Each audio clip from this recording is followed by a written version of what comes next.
This new street lamp looks like a mushroom forest. Nobody believed a lamp could grow from soil.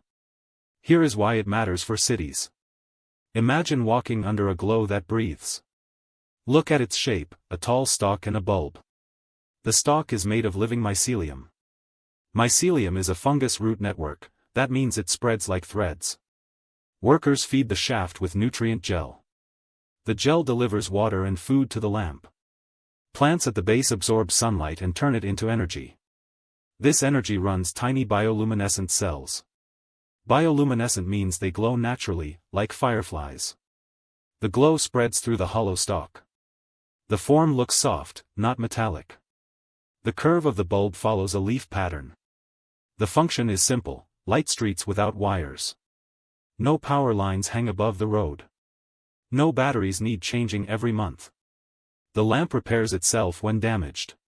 If a crack appears, mycelium seals it.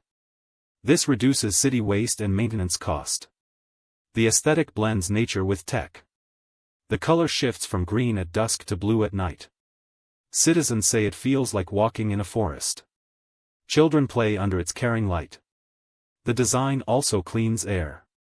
Tiny moss on the surface traps dust particles. The moss releases fresh oxygen each hour. This helps reduce city smog. The lamp can be planted on any sidewalk. City planners can grow rows of them quickly. The idea started as a lab experiment. Researchers teamed up with botanists and engineers. They used 3D printers that print with living cells. This changed everything for urban lighting.